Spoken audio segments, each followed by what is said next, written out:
Well, I've got spare parts from my last broken heart.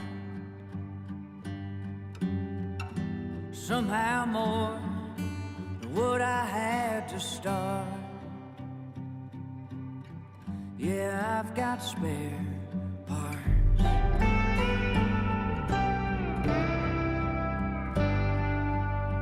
I tried to fix it best I remembered it. I hope it runs when I fire it up, 'cause I got spare parts. So if you see something that you might need, anything you can use, what's left of it might be a perfect fit, 'cause I got spare parts.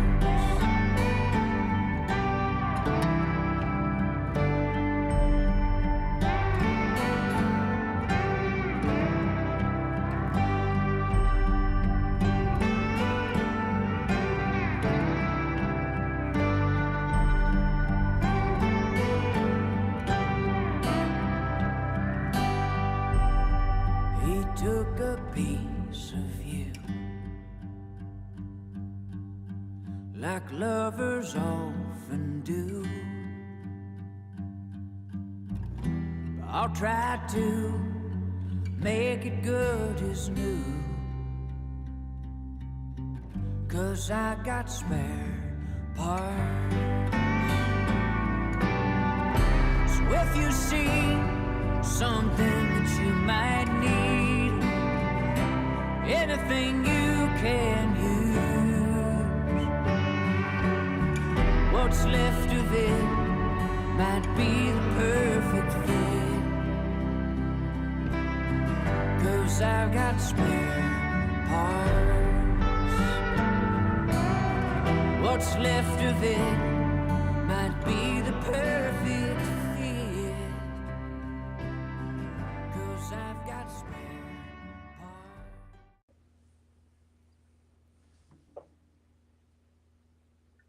Okay. I guess we're Files, where we dive into the mysterious, the unexplained, and the downright otherworldly. In this cryptid corner of the airways, we'll explore alien encounters, ancient artifacts, and instrumental oddities. Buckle up, my friends, because truth is stranger than fiction, and you're about to embark on a cosmic journey. Welcome to the XENO Files.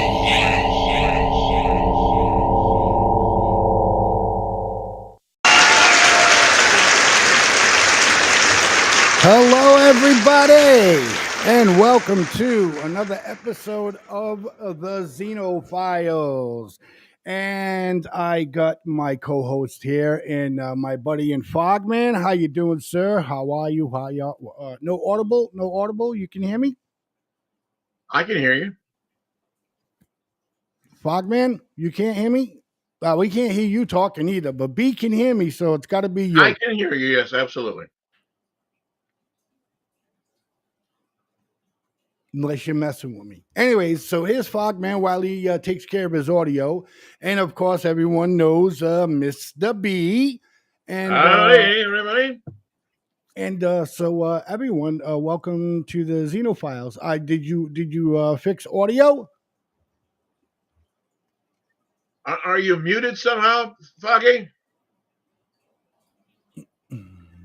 Have a little shining testimony. Buzz a second, ladies and gentlemen, to get Foggy up. Urban. But his audio was up before we even started the show, so. I have no audio. Refresh the page. Let me type this in here.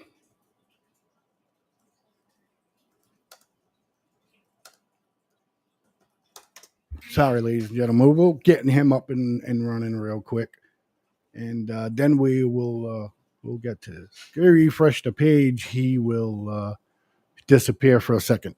I apologize for the technical difficulty, but this sometimes happens when you go live.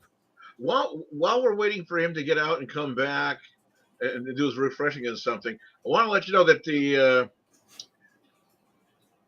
the show you had, the Blaze and Miss Tammy show you had last night, that was quite entertaining. That was going on. It was quite a. Yeah, I heard you talk. Got it. Working All right, you're good. Better. All right, ladies and gentlemen, here we are again, Fogman, Yep. and Mr. B, and part of tonight's discussion is going to be on did we or did we not land on the moon? Okay. Okay. I know a lot of people that are watching the show right now know me, and they're like, "Oh boy, here he goes." And so I got the first video I want to put up, okay, and we could probably get a good 20-minute discussion out of this. But for me, like I was saying before the show, look, Russia owned our ass, okay, in the space race. They owned our ass. And I just have a quick question for like everybody, right? Because it's fair to say they owned our ass in the space race, right? First man on the moon, first woman on in outer space. First astronaut in outer space, first woman, dog, you name it, whatever. They did it. They know how to do it and everything. Okay. Now, why didn't they go to the moon? Anybody could answer. It's a simple question. They didn't need it. It's a simple. They didn't what? They didn't need it. Oh, okay. They had great answer. Space over the Ukraine. Yeah, great answer. How about you, Fogman? Yeah. Why didn't Russia land on the moon? It wasn't a priority. It wasn't a priority. And money. I mean, no. I mean, they'd already pretty much lost. They got their first satellite. Got Sputnik. Again, they were ahead of us, big time in that respect. Yeah, and they were launching. They left dogs up there to die in space, and monkeys, and probably a couple of cosmonauts and some other things. Oh, no doubt about it. I mean, go ahead. I'm sorry. But that's right. But landing on the moon wasn't a priority for them because they've been very practical. They wanted to control space, yeah, but they wanted satellites for communications and for surveillance. And possible weaponry, especially during the Cold War. That was their whole purpose in life. President Kennedy, though, went off on a tangent there and to do the moon race. But then you got to remember all the money that went into NASA at that time, though, was it was to build a sense of national community. $168 billion. Back in 1960. And that was back then. Yeah. Excuse me. And 7% of that went to all the companies that had their hands in making pots. And that ended up being, I think, like $8 or $9 billion profit. Well, that was made off of that. Yeah, that was made off of that. Yeah, that was a political decision. So you're saying Russia said we don't want to go to the moon. Right. We don't need to go to the moon. It'd be easy to build a satellite on the moon. You know what I mean? Stuff like that. Yeah. But so they decided, they're not going to go. Right. And the United States at the time is working with B-2 rocket technology. Right. And can't get a rocket off the ground to save our lives. Okay. But we did, though. Well, yeah, we did eventually. We did orbit the Earth's, we did orbit around the Earth. Mm-hmm. I will never deny that we did not do that. Cause we've been to space. There's, just so everybody's clear, I believe, we've been to space. We're in space now. There is a space station up there, and all of this fun stuff like that. But Wait. Now, mark this My day God. in history. Yeah. Mark this day in history. All right, go ahead. Blazeman is admitting that the Earth can be orbited, so he's now admitting that it's not flat. Not flat.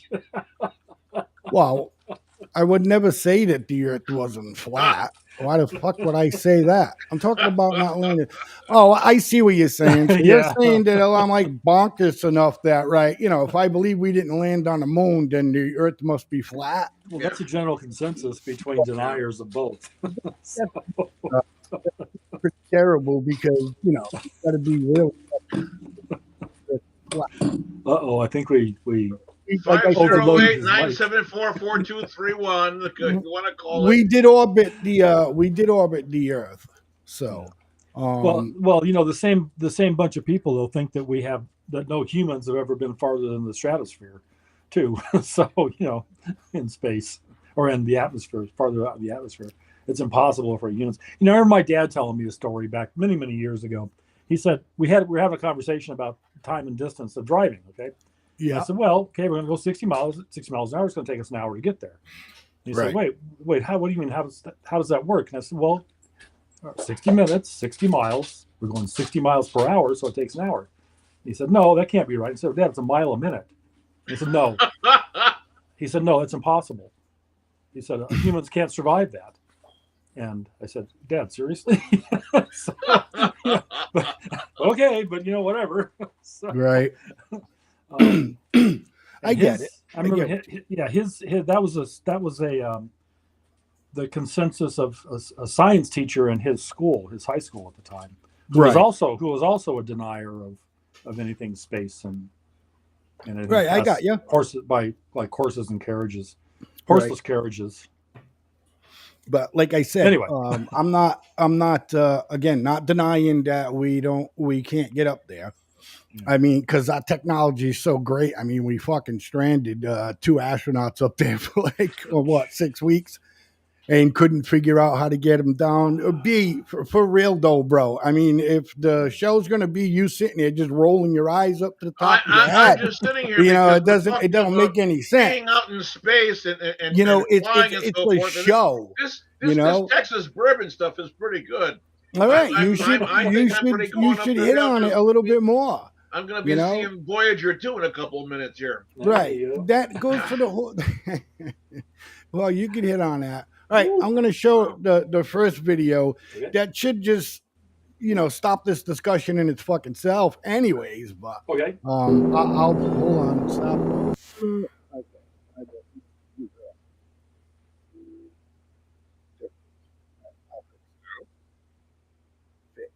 Okay.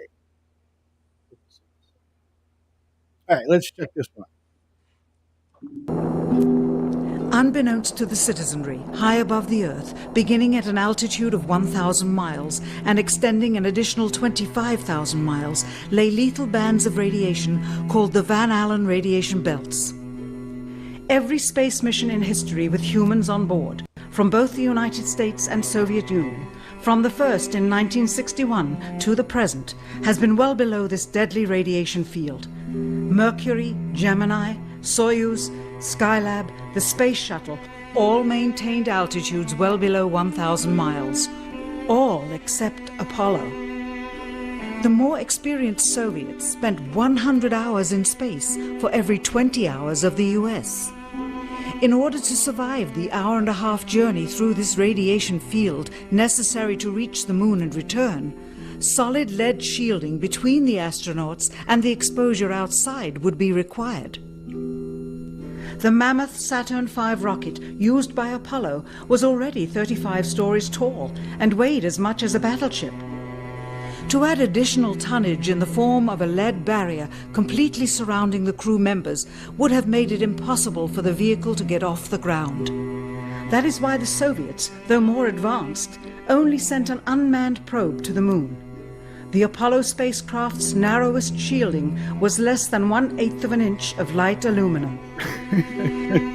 In 1998, the Space Shuttle flew to an altitude of 350 miles, one of its highest altitudes ever, hundreds of miles below the beginning of a field of radiation that was so severe that the astronauts inside of their shielded spacecraft and inside of their shielded spacesuits saw flashes of light with their eyes shut that they described as shooting stars, due to radiation penetrating first the shuttle's shielding, then their spacesuit shielding, then their skulls, and finally the retinas of their closed eyes.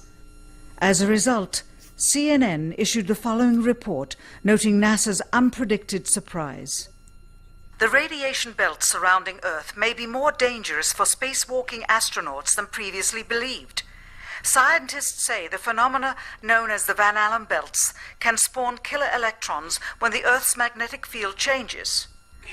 These electrons that are being studied could have an important effect, not only on satellites, which has happened in the past, but could also affect the astronauts by creating large doses of radiation that could influence their health. The electrons can penetrate through various materials, including spacesuits, and can pass through, in fact, the walls of the space station, and can create high charges deep inside of these objects. President That was it for that one. Fix that. There we go. Well, the carcinogenous ionization in the stratosphere is directly responsible for the square root of the hypotenuse of pi r square divided by 15 times the weight of Kate Smith. Okay, so basically you didn't understand anything that she I said. understood all of it. It was all bullshit. It was all bullshit? Because you was there, right, B? You fucking, went there. Okay. I am kind of tells you that, that's it. Go ahead, Fogman. Yeah. Okay, so I'm assuming that all the radiation that was absorbed and so forth and so on, famous last words in science is science other than previously believed. But how old is Buzz Aldrin? Shit. 89, 90? Something like that. Yeah. And has no major diseases. Well, for one thing, I would prefer to see the CNN report instead of some lady with a nice British accent telling me what's in the CNN report. Yeah, that part I agree. Yeah, That's one of the things I was researching for too. So I couldn't get to it. But go ahead. And I would also like to see the medical reports for all the astronauts that have gone there. Yeah, I don't believe she was saying just those pilots experienced that. The other pilots didn't experience anything like that because they didn't go past it. If we can't see any kind of particular radiation in the spectrum here on the surface of Earth, if you go for an X-ray, you close your eyes and you see all kinds of dots getting sprayed around through the air then too? I don't know, B. Did you try it? Have you tried it? I've had plenty of X-rays. Okay, B. But let me, including brain scans, which I think maybe you might be in. Do you get a lead? B, do they give you a lead shield to protect yourself from the radiation? Only in my tiny Italian gonads. Everything else is fine. B, it doesn't matter. You still get something to protect something, right? That's yeah, but can be affected by it. I never see any clothes. And they had what? And they had what? Because your visual acuity is not able to to discern them. Okay. This is horse feathers. And they had 1/8 of an inch of aluminum to protect them. I mean, God forbid, little tiny asteroids, fucking hit the ship. That's actually a valid concern, though. The micrometeors and I don't know. I've never been to space. I only can talk about what I'm seeing and other stuff I read. They war game all of this stuff. That is a valid complaint. They say it's going to take 6 years or something with the technology we have now to get back to the moon, and it's just funny when you get conspiracy wise with it. It's funny that all the data, every piece of data was lost. Did you guys know that? Every piece of data from what company made what, that is interesting. Everything that they did, the videos, the pictures. I think out of 5,000 pictures, they only have less than 500 because all the data, all the pictures, all the tapes, all the videos been lost. You can look that up right now. Yeah, That's fact. That's lost fact. where though? That's interesting. So I'm not sure why they that would say now. I can understand why they, it would take 6 years to relearn how we got there. What did we go up there? 5 times, 6 times? Yeah, but it shouldn't though. What And shouldn't? that's a valid point. It should not take 6 years. The It technology shouldn't take anything because if we did it 6 times, then all the data that we fucking pulled in from doing it, it should be a cinch to go back. It should with the technology that we have now. It's not because I think it's not because we can't. It's because there's no interest in it. There's no interest in There's it. no interest. There's going to be interest in it now, Fogman, because let's talk from a military perspective. Well, okay? Yeah. Okay. All right. So you got Russia. Now you got China. Okay. Up there fooling around on the dark side of the moon. Who wants to look at the dark side of the moon for what? Right. You know what I mean? Yeah. That's all I'm saying. So yeah, I agree. we're gonna get up. If we got to get up there, we got to get up there. Yeah. Anyways, so for me, that alone should be a breeze. It should. One of my biggest questions about all this, and some Obama did, the idiot, is why eliminate the space shuttle? And up until just a few years ago, if we wanted to send somebody up to the International Space Station, we had to go jump on a Russian rocket. To do anything right now. Do anything. Yeah, they're still shooting rockets up like crazy. Go ahead. Yeah, it's just because there's no interest within the government. Although it's getting better now, but back then there's no interest in the government to continue these programs. The Democrats and the entire government at that time didn't see the value. Right, but it doesn't make sense. No, it doesn't. I mean, especially for a military aspect of the situation. Number two, and if our exploration is Mars, okay, don't you think it would be more efficient to launch from the fucking moon to go to Mars or do probes to go to Mars? Yeah, tiny bit closer. Yeah, it's an infrastructure issue for that though. That does make more sense, and I'm kind of surprised that they're. I mean, why build the space station floating in space? Why don't you just build it on the moon? Right. Yeah. How are you going to fuel anything? What do you mean fuel what? How are you going to fuel any kind of rockets or whatever else? If you build a rocket on the moon, what are you going to do? Pump oil out of the middle of the moon? Yeah, we're going to get oil from there, B. I mean, they can fucking fly the fuel up there, B. It's called establishing a base, man. I want to see the day that they load up a tank. We went up there 6 times. Okay, I might be wrong. I don't know if it was 5 or 6. Anyway, 12. Or 12 astronauts. times? Yeah, 12 astronauts. Oh, yeah, 12 astronauts went. Right. Okay. Yeah, so 6 times. Thanks, Fogman. Yeah. So, anyways, look, this should be a breeze. Okay? This should be a breeze to get back there, back and forth, all this stuff like that.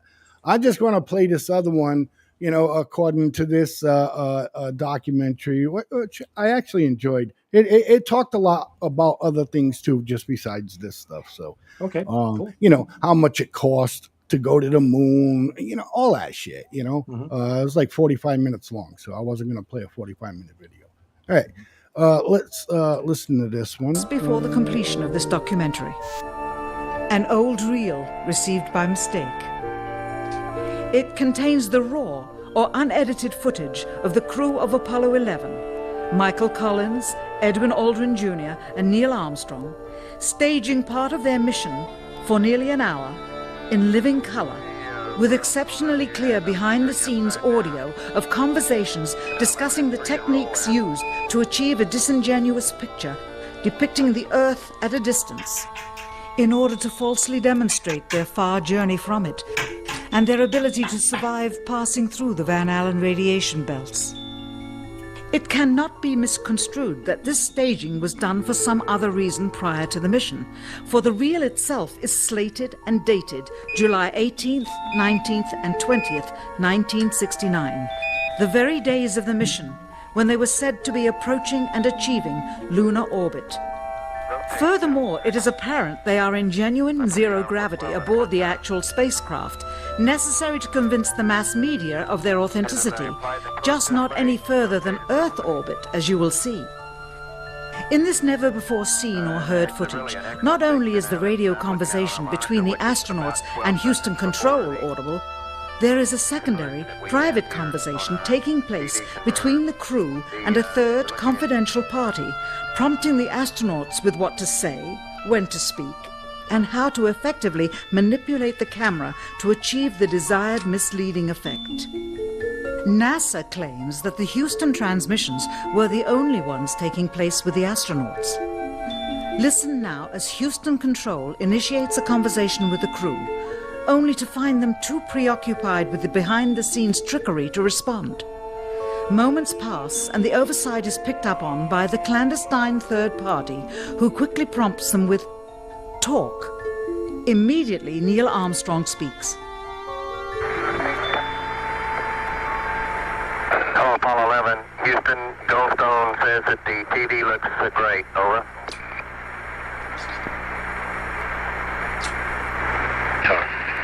Okay, Roger. We're dropping in on Earth. Again, the illusion they are attempting to create is the Earth at a distance to demonstrate their far journey from it and their ability to survive passing through the Van Allen radiation belts.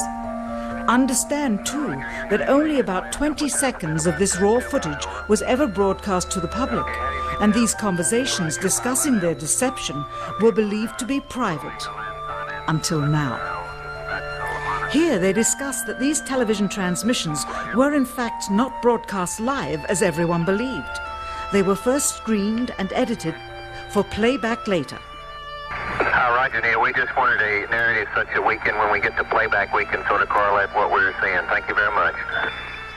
Here they discuss the fact that they have turned out the lights and have blocked out sunlight from entering the spacecraft through the other windows, as to not cause any reflected light to fall onto the spacecraft's wall in the foreground. Okay, very good. Well, we shut out the sun coming in some of the other windows into the spacecraft, so it's looking through the number one window, and there isn't any reflected light. The reason this was done is so that the truth of the matter would not be revealed. It is this. Though the federal government would have you believe that this is a view of Earth from a distance out of the spacecraft's window as it nears the moon, it is not. What they have ingeniously done is placed the camera at the back of the spacecraft and centered the lens on a circular window in the foreground, outside of which it is completely filled with the Earth in low orbit. The circumference of the window then appears to be the diameter of the Earth at a distance, with the darkened walls of the spacecraft appearing to be the blackness of space around it. That is why they wanted the interior dark and blocked out the sun from entering through the other windows. Nope, I 100% don't believe that. Sorry. You're not buying it? No, I'm not buying it. Did I do? She said so in her so eloquent and special British accent. It's production. Elegant. It's a production. It's no different than what we do. We don't just, it's not a live broadcast. Of course it isn't. It has to be set up and developed. And again, we're talking about, Well, she's saying it's all videotape. Well, yeah, exactly. But how does that work? I mean, it's with the part I left out. I'm sorry to keep interrupting. I just want to explain before you go. Yeah.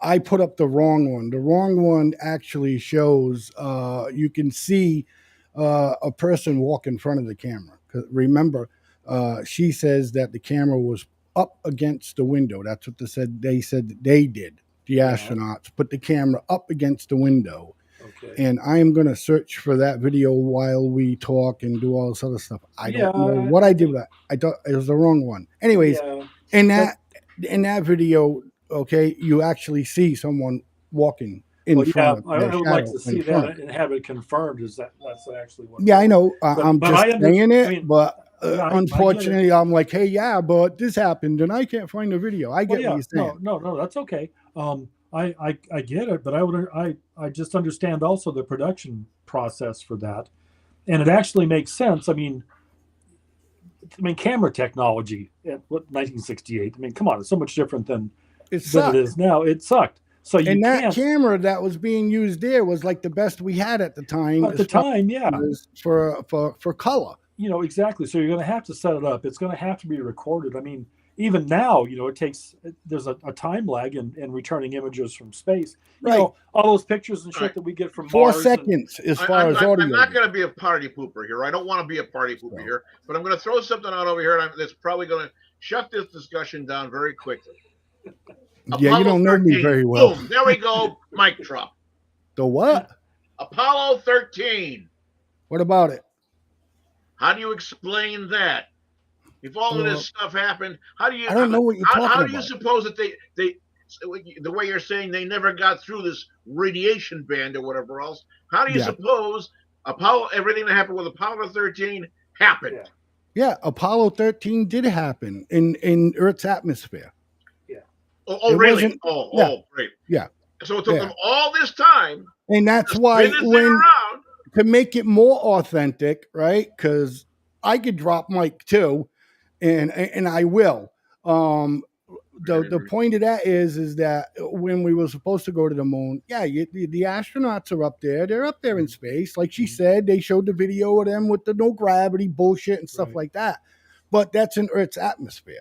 They didn't actually land on the moon. Is her contention because they didn't go. Yeah, they haven't passed those belts. Okay, that's my argument for the whole thing. Anyways, and look, back then there was computer technology. Okay, so just take this into consideration for a minute. Use your brain instead of rolling your eyes and laughing. B, hear me out first.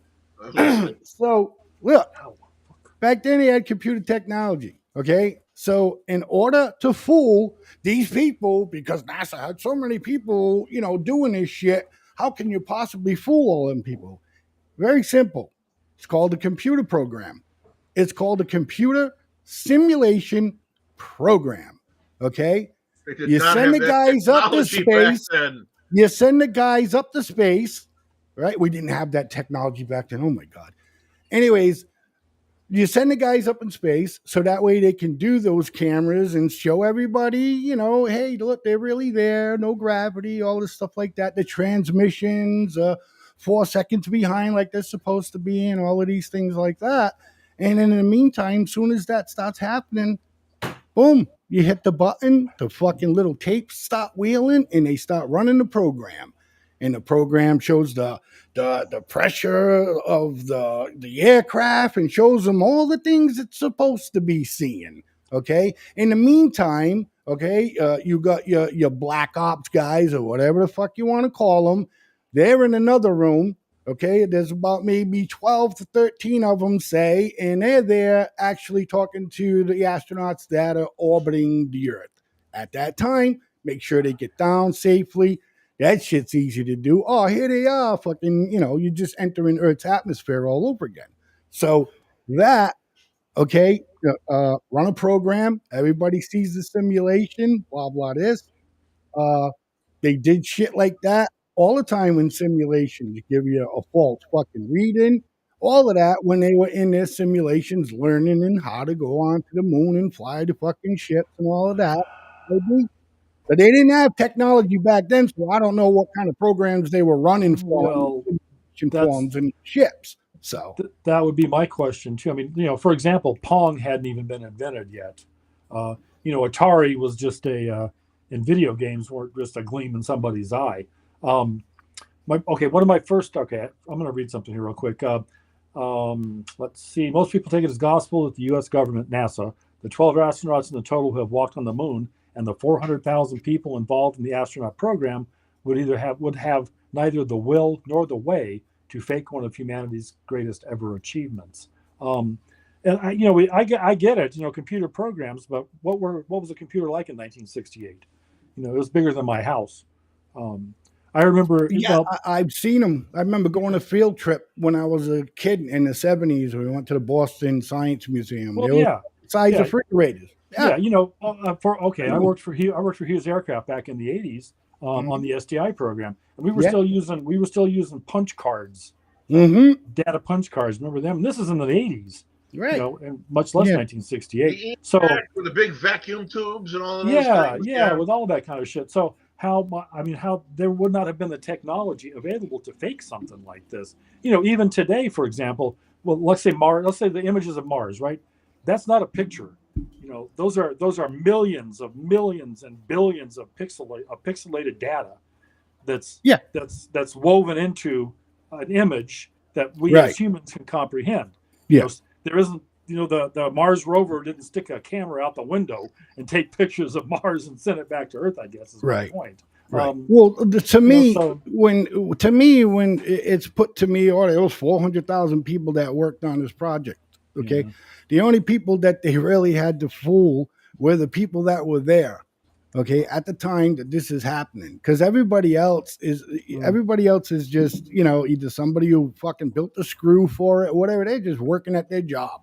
Okay. And just building whatever part that they were asked to build. Okay. Now, again, it's easy to do that to that scenario, and thanks B. Look, my point here is that we had the technology back then to program a system to do all of that stuff, because we had to program the simulations inside the rocket, inside I keep forgetting what the name is, the capsule, and all of that shit like that. So again, again, I don't know. You mean the simulators? To me, I don't. To me, if you wanted to do it that way, you set up a computer program, and you hit the button, and everybody that's in the control area, or whatever you want to call it, is seeing exactly what they want them to see, just like if they were in a simulator. Yes. The astronauts are up in space for real. All they're doing is orbiting the Earth, okay, to get the authenticness of being in space, okay?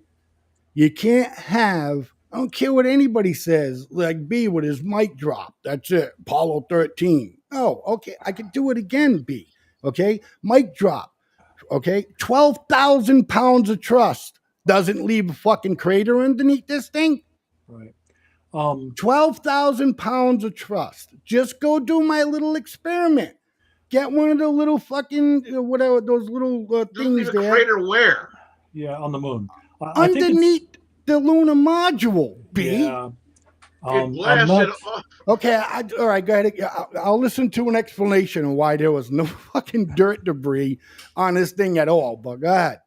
I'm waiting. It blasted off. It was the lunar excursionary module. If you watch what happens, the top portion of the module blasts off from the lower footed section. The lower footed section remained on the lunar surface. Yeah, B, we're not talking about that. See, you're so far think this is oh, okay, fine, I get it. We went there as far as you're concerned.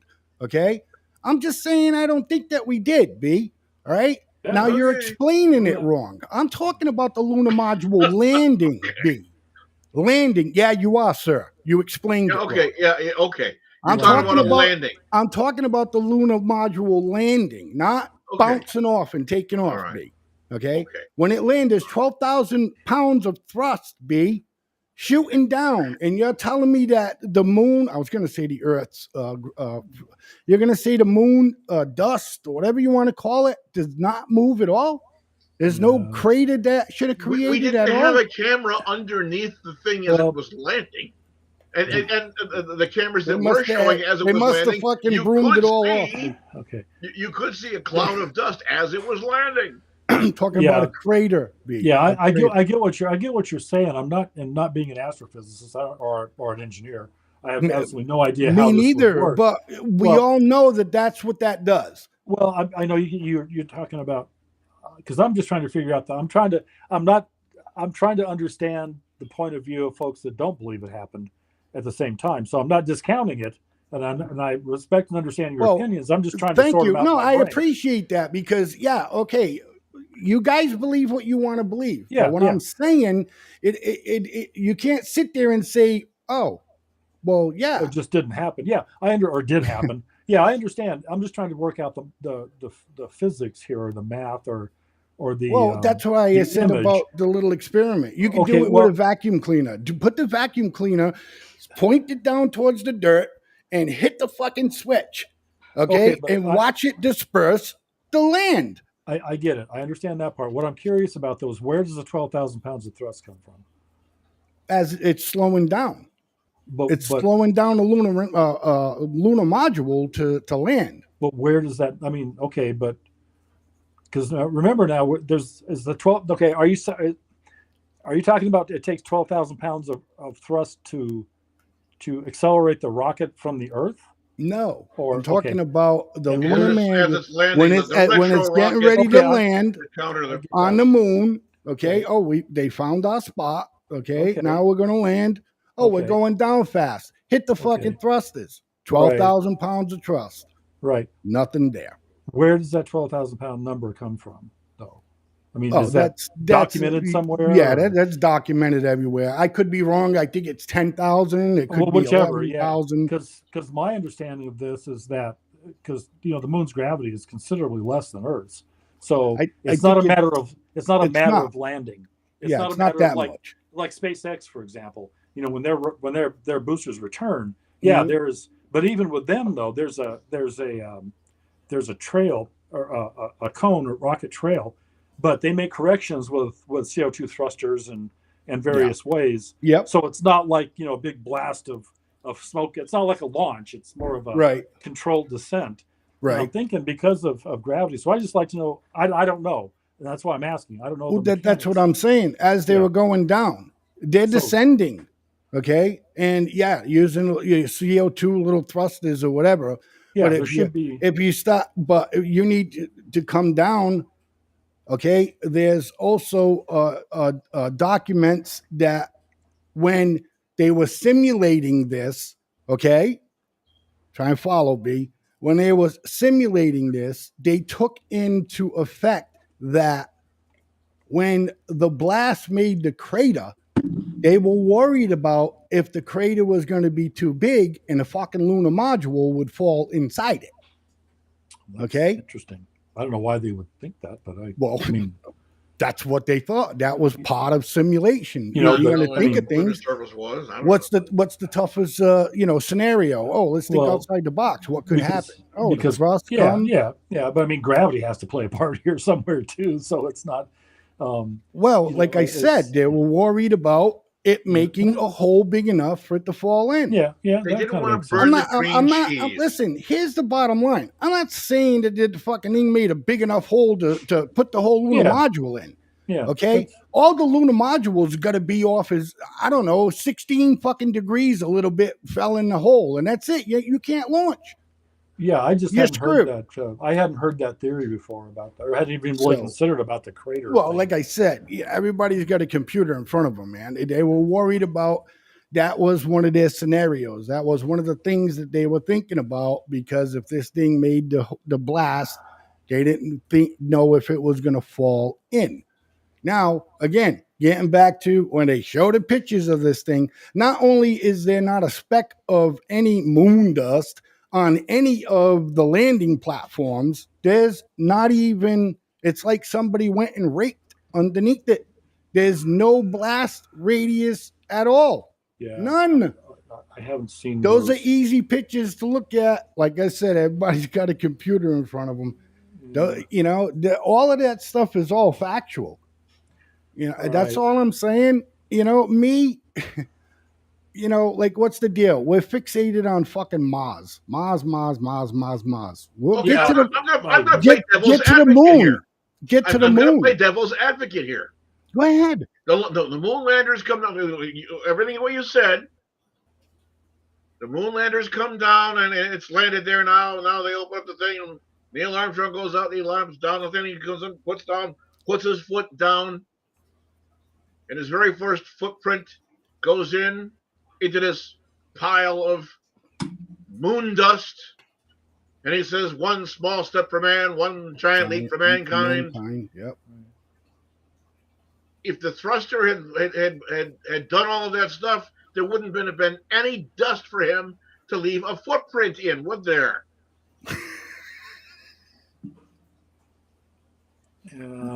I don't. There's something else. I don't have an answer for that. Yeah, when I was looking through some of the stuff earlier today, that the actual dust or the surface is actually orange. It's an orange color.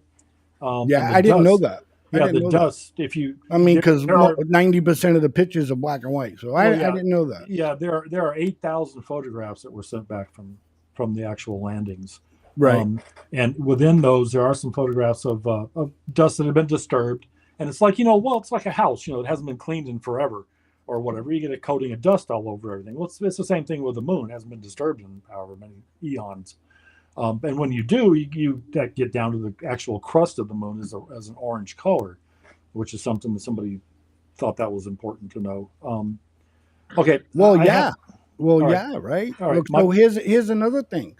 So if the thrusters didn't just kick up the little old moon dust, then if it did do that, and say, because some people's argument is that the thrust wasn't. It's all right, B. I see it, man. The thrust wasn't enough to create. Oh man, everything's locked up now. All right, look, we're gonna take a break. Okay, your B's driving me nuts. Okay. So we'll be right back, everybody. Stick around about 3 minutes. We'll be back. More of the XENO Files.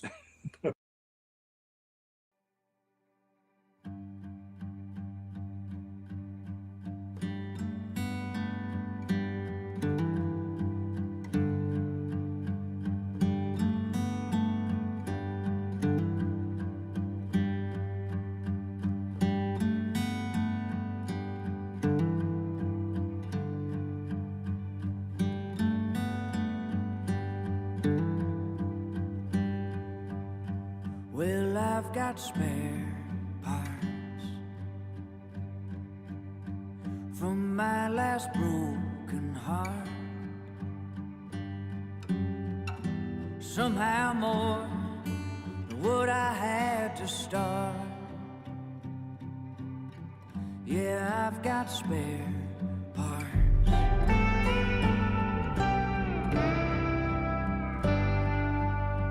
I tried to fix it best I remembered it. I hope it runs when I fire it up, 'cause I got spare parts. So if you see something that you might need, anything you can use, what's left of it might be a perfect fit, 'cause I got spare parts.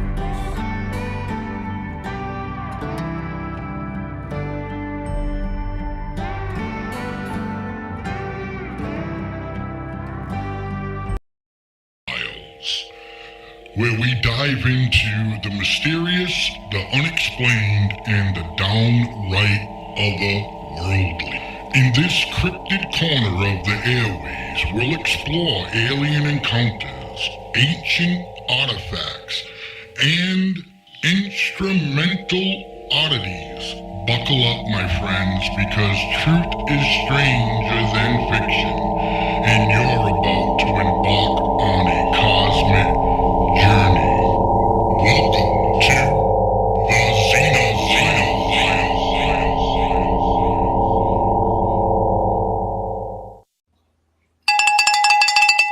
Cowbell. And we're back. I think we lost B. Yeah. Okay, so all right, I'm all done with that. We'll revisit it in maybe another show or something. Okay, wait. I have one. Just fascinates me. I have one more thing on that before we go though. You can go. Okay, let me make sure I have the right premise here. Have we ever landed? Has a human ever walked on the moon? Right. No. I mean, yes or no? I don't think we did. No. Okay. You can kind of the actual evidence. You can go out in your backyard right now, and with the proper equipment, While they were there was a reflective device left on the. Yeah, on the moon. that only started getting mentioned, I think, in the like early 2000s. But go ahead. It's once the equipment was developed to do it. But you can shoot a laser at the moon, and have it hit the reflector and reflect and measure the time it takes to return to the sender, and that's conclusive proof that there are man-made objects left on the moon. Right. So I mean, I don't know how else that would have happened, but that's kind of. I don't know. Again, like I said, I could just could discuss that too. They were, Russia already had a drone up there. What's to say we didn't put something there? So in the future, that could just wasn't left by human hands or whatever. Yeah, that's possible. I mean, anything is possible. But no, hey, listen. When I talk about it, all I say, is like, look, it's just something to think about.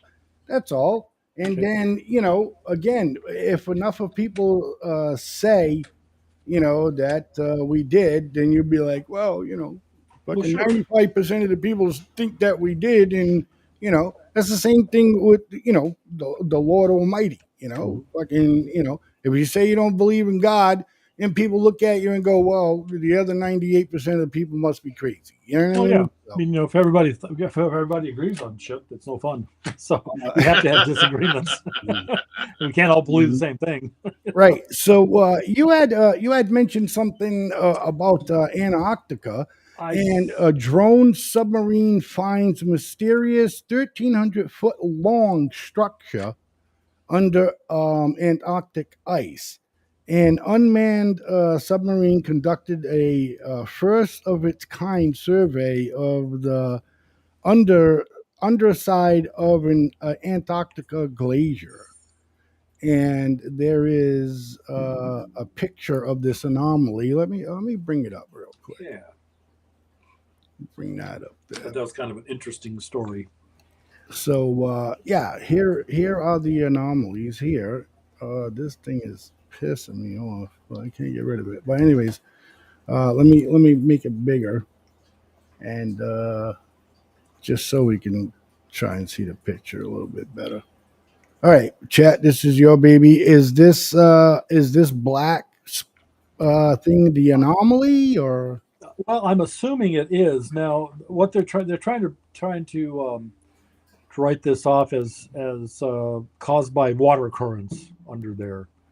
Which didn't make a whole lot of sense to me. And it's not actually, they're just ice. So it's not really is what the thing is. But I understand what you meant by, water currents causing this. You know what I mean? Yeah. Because if water hits a rock, for 100,000 years, eventually it's going to make the sharp edge smooth. An underwater weather balloon. Yeah, exactly. Could be. Okay, go ahead, bud. Let me find something else on that here real quick, and we'll. Researchers at the University of Gothenburg discovered new indications about future sea level rise using this precise map. There's no video over here. Here we go. Why underwater drones? Okay, this is just. All right, yeah, it's real science. Being able to do more. Go ahead. No, go ahead. You found a video, good. More and more autonomously from. I'm not sure if it is. Why won't it let me do that? Okay. Being able to do more and more autonomously from the office, leaving the robots to do the work and to do the inspections is really where we see the future. Yeah, they're just talking about just the drone. Yeah. Yeah. This is the actual one that they put underneath. Go ahead, bud. Yeah, they're talking about visualization of sand dune-shaped ice structures under the Dodson ice shelf. So they're teardrop shaped structure. Jesus, teardrop shaped structures under the Dodson ice shelf. Wow, that was okay. Now, anyway, that's 10 miles. Would you like some of this bourbon? Yeah, probably not. It's It's 10 miles. 10 miles under the ice shelf. Yeah. Wow. Wait, Okay. wait. Let me clarify. Okay, yeah, it says when a remotely operated vehicle ROV dove 10 miles underneath the glacier and traveled more than 600 miles along the underside of the ice. Now, while it was there, that is a 30-mile wide chunk of floating ice the size of New York City. Nice. Yeah, but I don't understand but I'm not seeing the 1,300-foot long structure unless it. I don't know. I got some right here. Okay, good. I got some right here, baby, because I'm good. All right, let's look at it. You are. All right. See what you got. Give us a little idea here. Never before seen patterns beneath a floating ice shelf in Antarctica following an expedition to create the most detailed picture ever of the glacier's underside. The strange teardrop shapes were discovered below Dotson Ice Shelf in West Antarctica in 2022, when a remotely operated vehicle ROV dove 10 miles 17 kilometers underneath the glacier and traveled more than 600 miles 1,000 kilometers along the underside of the ice. The researchers published the findings of the first-of-its-kind survey Wednesday, July 31st, in the journal Science Advances. In order to understand the ice cycle in Antarctica and how ice gets from the continent into the ocean, we need to understand how it melts from beneath, a process that is equally important as calving for moving land ice to the ocean, study lead author Anna Wallen, a professor of oceanography at the University of Gothenburg, told Live Science. Dotson Ice Shelf is a 30-mile wide, 50 kilometers, chunk of floating ice 7 times the size of New York City, located on the coast of Marie Byrd Land in West Antarctica. It is part of the West Antarctic ice sheet, which has dramatically calving glaciers that could cause sea levels to rise by approximately 11 feet, 3.4 meters, if they eventually drive the entire sheet to collapse. Steady erosion is nibbling away at the fringes of the ice shelf, with warm ocean water infiltrating its undersides and unpinning it from the land, making its eventual collapse inevitable, previous studies showed. To further investigate the processes threatening the 1,150-foot thick, 350 meters, ice shelf, the researchers sent the ROV below the ice to scan the glacier's underside with sonar, building up the most extensive and complete picture of the glacier's underside ever. Much as the scientists expected, the survey showed that the glacier is melting fastest at the points where underwater currents are eroding its base, and fractures running through the glacier are helping the melt to travel up to the surface. But unexpectedly, they also discovered that instead of being smooth, the glacier's base is flecked with teardrop shapes emerging from peaks and valleys in the ice. Some of these shapes are up to 1,300 feet, 400 meters long. The researchers believe these weird patterns are created by uneven melting as water moves with Earth's spin across the glacier's underside. The result is a spiral flow pattern called an Ekman spiral, which is most commonly seen when winds travel over surface water, but can also be created by water traveling over ice. To follow up on the survey, the researchers returned with the ROV in January 2024, but the submersible got lost and disappeared beneath the ice shelf. The team's next goal is to return with a new sub and continue surveying the uncharted depths beneath. It takes a lot of energy to melt ice, so all the ice in Antarctica is like a giant temperature stabilizer and an important part of Earth's climate system, Wallen said. I have a question here for whomever. The view of the ice that we were looking at, is that like underneath the ice cap? So it's like you're on the bottom of the seafloor looking up at it? Is that correct? Yes. Okay. Yes. All right. Now, because we are the xenophiles, okay, I saw structure and I assumed it would be structures. Exactly. Now, that was my assumption, which I guess in a way that they are, but I find it interesting that they're trying to excuse these alleged structures on Earth's rotation and water, the way water affects water circulation ice, and the rotation of the Earth. Right, okay. And they go back down there to check it out again, and their billion-dollar drone mysteriously disappears.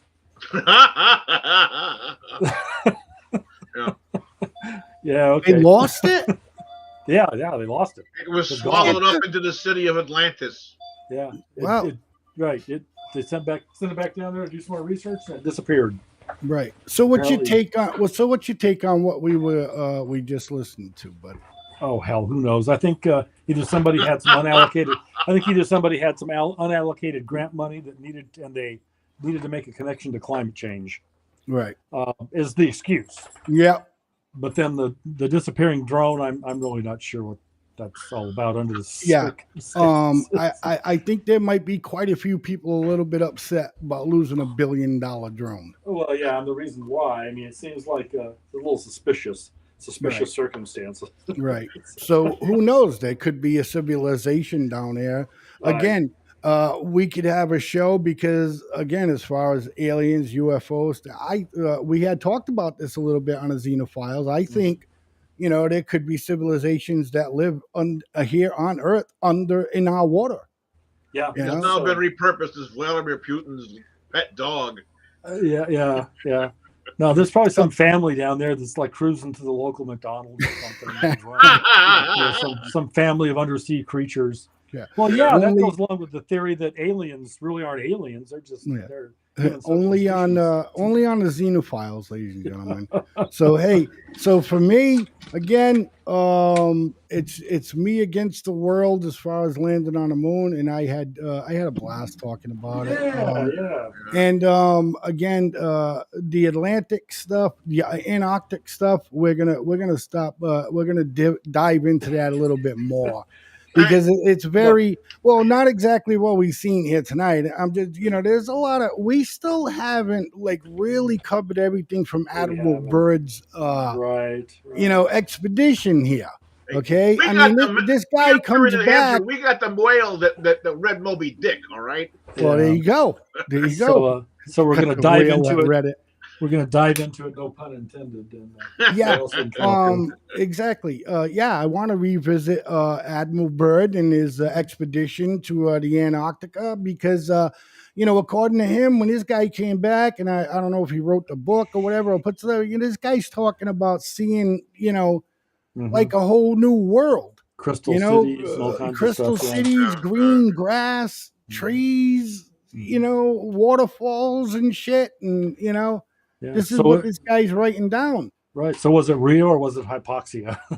Well, that's just it. But that's so easy to do to somebody, right? Yeah, definitely. Yeah. Because let's face it, a lot of people believe our government ain't capable of doing fucking shit. You know what I mean? Bad things. So if it's coming from the government and in today's world, if it's coming from the news, you know what I mean? It really happened. It's real. It's true.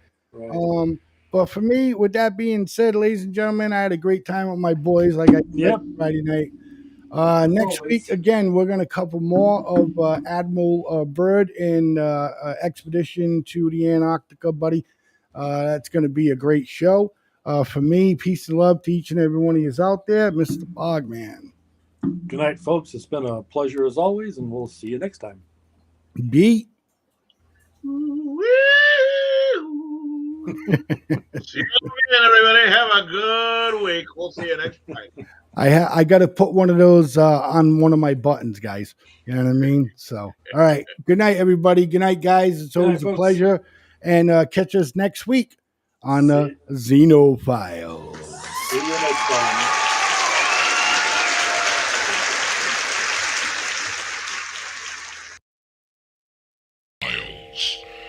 Where we dive into the mysterious, the unexplained, and the downright otherworldly.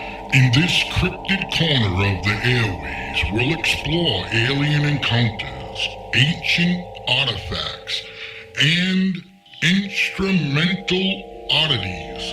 Buckle up, my friends, because truth is stranger than fiction, and you're about to embark on a